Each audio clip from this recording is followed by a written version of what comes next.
22 janvier 2024. Abidjan est sous le choc. La Côte d'Ivoire vient de s'incliner 4-0 face à la Guinée équatoriale, à domicile, devant son public. C'est l'une des plus lourdes défaites de l'histoire des éléphants en Coupe d'Afrique. Les visages sont figés, les tribunes sont muettes. Les supporters n'y croient pas. Certains quittent le stade avant la fin du match. D'autres pleurent. Sur les réseaux, c'est l'humiliation totale. Les médias parlent déjà d'un fiasco historique. L'entraîneur est limogé dans la foulée. Dans tout le pays, on a honte, on se moque. On se pose une question. Comment un pays organisateur peut tomber aussi bas, aussi vite?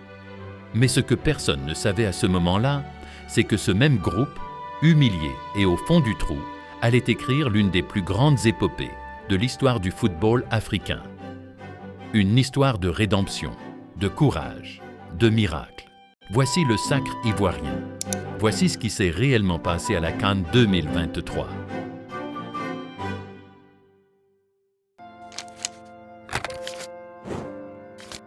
Organiser une Coupe d'Afrique, c'est un honneur, une fierté, mais aussi une énorme pression. Cette pression, la Côte d'Ivoire la ressent dès les premières minutes du tournoi. Stade flambant neuf, drapeau orange-blanc-vert dans les rues, hymnes nationaux chantés à plein poumon. Toute la nation attend une seule chose, que les éléphants fassent vibrer le pays. Le premier match a lieu le 13 janvier 2024. Côte d'Ivoire, Guinée-Bissau, au stade Alassane Ouattara d'Ebimpe. Résultat, 2-0 pour les Ivoiriens. Sur le papier, c'est une bonne entrée. Mais dans les tribunes et dans les salons, beaucoup restent sceptiques. Le jeu est lent. L'équipe semble stressée. Et face à un adversaire très faible, les doutes sont déjà là. Puis arrive le deuxième match. Côte d'Ivoire, Nigeria. Là, c'est un tout autre niveau. Le Nigeria ne joue pas mieux, mais ils savent gérer. Victor Osimhen fait mal. Le but sur penalty de Troust Ekong refroidit complètement le stade. Défaite 1-0. Et surtout, aucune révolte. Les supporters commencent à murmurer « On est vraiment prêt pour cette CAN ?» Mais ce que personne ne savait, c'est que le pire restait à venir. 22 janvier 2024. Côte d'Ivoire, Guinée équatoriale. Les Ivoiriens doivent faire un résultat pour se qualifier. Un match nul suffit.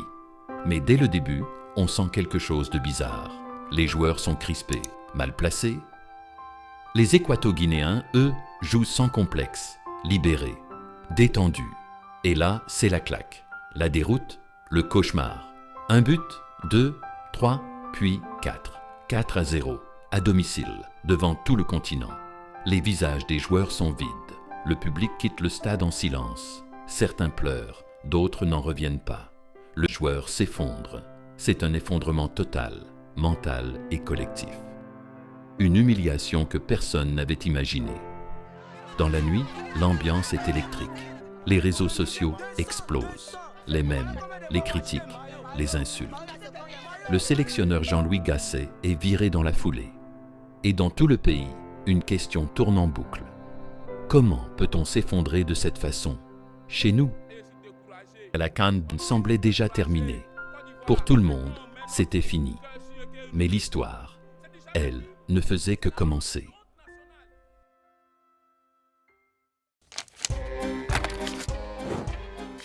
À ce moment-là, personne ne croit plus en rien. Le pays est abattu. Les joueurs sont critiqués, moqués, abandonnés. La presse parle d'un désastre national. Certains réclament même qu'on annule l'organisation de la CAN. Mais dans le silence, quelque chose d'invisible est en train de se jouer. Car même après cette défaite humiliante, la Côte d'Ivoire n'est pas encore officiellement éliminée. Grâce au système des meilleurs troisièmes, il reste une infime chance. Une chance que personne n'ose vraiment regarder en face. Mais elle est là, réelle, fragile.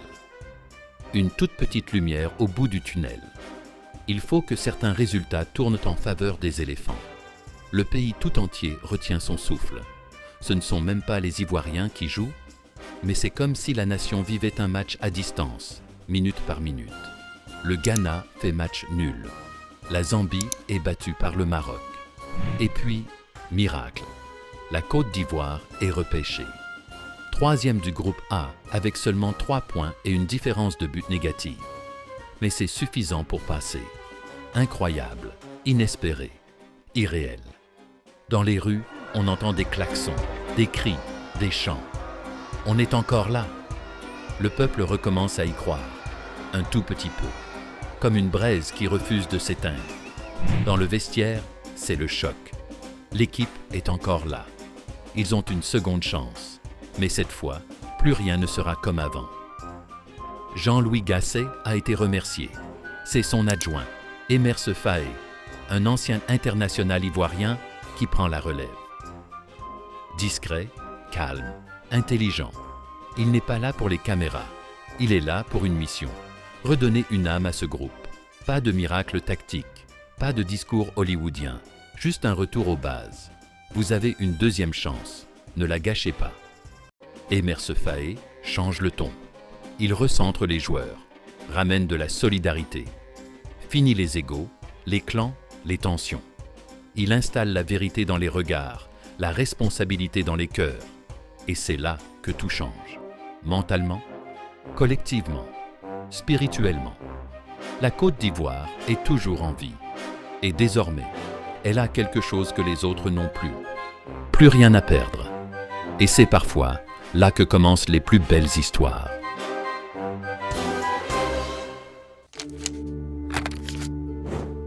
« 29 janvier 2024. Stade Charles-Konin-Banny de Yamoussoukro. 8e de finale. Côte d'Ivoire, Sénégal. Un duel fratricide, une opposition cruelle. D'un côté, la Côte d'Ivoire, miraculée, moquée, dos au mur. De l'autre, le Sénégal, champion d'Afrique en titre, sûr de sa force, invaincu en phase de groupe. Dans les pronostics, il n'y a pas photo. Tout le monde voit les lions de la Teranga passer. Même certains Ivoiriens se disent « On ira jusqu'où on peut, c'est déjà bien d'être là ». Mais ce que personne n'avait prévu, c'est ce nouveau visage que les éléphants vont montrer ce jour-là. Dès les premières minutes, on sent un changement. L'équipe joue avec le cœur, avec la rage, avec la foi. Ils se battent sur chaque ballon. Ils courent pour deux. Ils ne jouent plus pour impressionner. Ils jouent pour survivre. Mais malgré cet engagement, c'est bien le Sénégal qui ouvre le score. Habib Diallo, un but rapide. Silence dans le stade. Les vieux démons reviennent. Mais cette fois, les Ivoiriens ne lâchent rien. Ils continuent d'y croire. Ils poussent. Ils pressent. Ils provoquent. Et puis, à la 86e minute, pénalty pour la Côte d'Ivoire. Tout le stade retient son souffle. Franck Kessié s'élance et marque. Égalisation. Explosion. Ce n'est pas juste un but. C'est un cri, un soulagement, un symbole. Cette équipe ne mourra pas si facilement. 1-1. Fin du temps réglementaire, prolongation, puis tir au but. C'est là que tout bascule. Le Sénégal flanche. La Côte d'Ivoire ne tremble pas. Et au bout de la nuit, ce sont les éléphants qui s'imposent. Kessié qui s'élance. Kessié face à Mendy. Et Kessié, Franck Kessié qui élimine le Sénégal. Les champions d'Afrique éliminés de la CAN par une équipe miraculée de la Côte d'Ivoire qualifiée. Ils viennent d'éliminer les champions d'Afrique. Le miracle prend forme. L'Afrique est bouche bée. Le peuple ivoirien, lui, est en larmes. De honte, on passe à l'espoir. De la chute à la remontée. C'est le déclic. Ce soir-là, la Côte d'Ivoire ne gagne pas juste un match. Elle retrouve son âme. Elle se redresse. Elle renaît.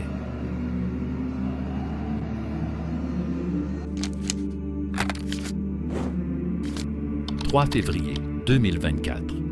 Quart de finale. Côte d'Ivoire, Mali. Un choc régional.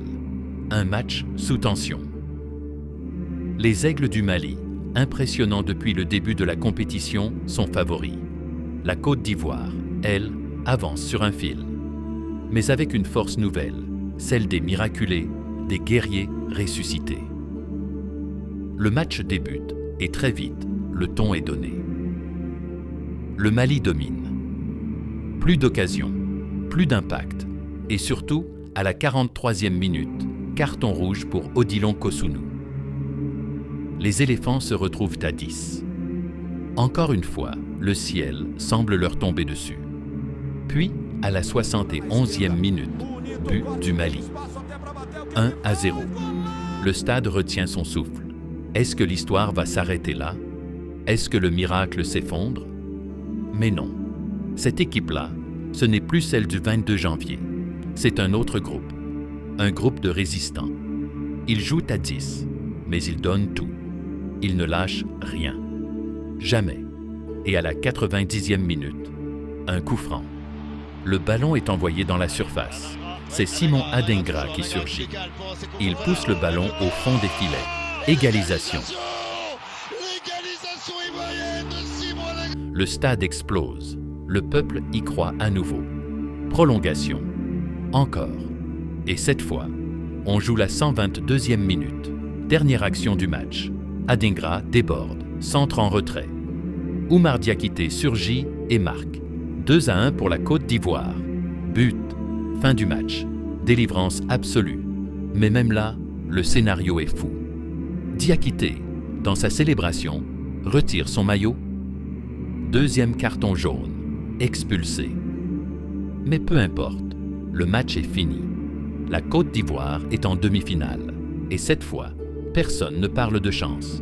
Ils ont joué à 10 contre 11. Ils ont été menés, ils ont souffert. Et ils ont gagné. Le peuple est fier, le peuple est debout. Les éléphants sont de retour.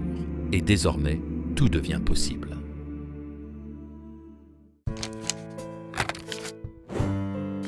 « 7 février 2024, Stade olympique, Alassane, Ouattara, Dembélé. Côte d'Ivoire, RDC, demi-finale de la CAN. Le public est en fusion. L'espoir est revenu. Et cette fois, les éléphants abordent le match avec calme, lucidité et une force intérieure impressionnante. La RDC, ce n'est pas une petite équipe. C'est solide, rapide, agressif dans les duels. Mais la Côte d'Ivoire a changé. Elle joue maintenant avec le cœur, la foi et la rage de prouver qu'elle mérite ce destin. Et surtout, elle a retrouvé son buteur, Sébastien Haller. Absent une bonne partie du tournoi à cause d'une blessure, il revient pile au moment où le pays a besoin de lui. Le match est tendu, très tactique, peu d'occasions nettes des deux côtés. Mais à la 65e minute, Max Alain Gradel centre. Et Haller dévie le ballon du bout du pied. Un geste subtil, inattendu. But. Côte d'Ivoire 1, RDC 0. Le stade explose, les tribunes tremblent. Sébastien Haller vient de délivrer tout un peuple. Il ne célèbre même pas comme les autres. Il reste calme, comme s'il savait que ce moment allait arriver. Le reste du match, de la gestion, de la rigueur. Jean-Louis Gasset avait quitté son poste, mais Emerse Faé, lui, a su stabiliser le navire. Il a redonné confiance. Il a unifié le vestiaire. Et surtout, il a relancé une dynamique que personne ne croyait possible. Fin du match. La Côte d'Ivoire est en finale, chez elle, devant son peuple. Le rêve devient réalité. Mais il reste un dernier obstacle, le Nigeria. L'équipe qui les avait déjà battus dans cette même CAN. Et cette fois, c'est une finale à domicile.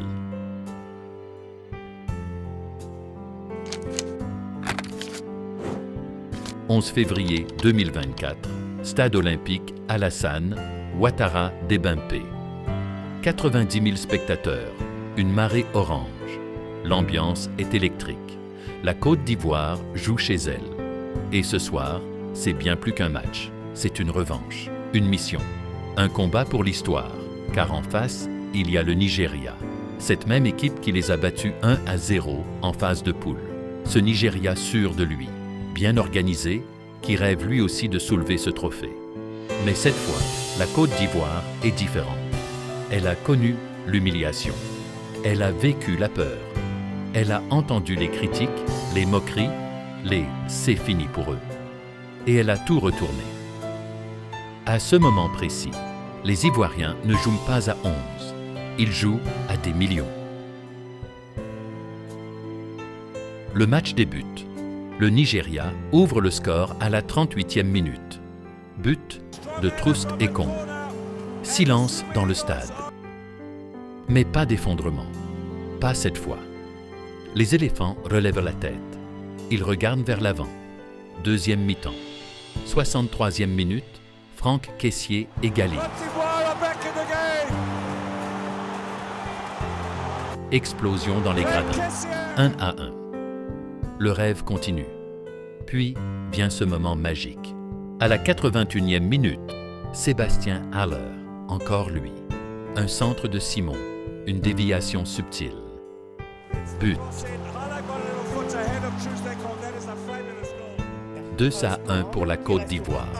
Le stade devient volcan. Les larmes coulent. Les chants s'élèvent.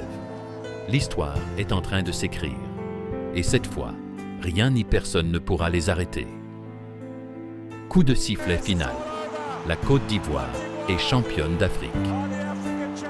Une troisième étoile, à domicile. Après 1992, après 2015, 2023 entre dans la légende. Mais plus que le trophée, c'est le parcours qui restera dans les mémoires. Ce parcours fou, inespéré, tragique, puis glorieux. Une histoire que personne n'aurait pu écrire, sauf les Ivoiriens eux-mêmes.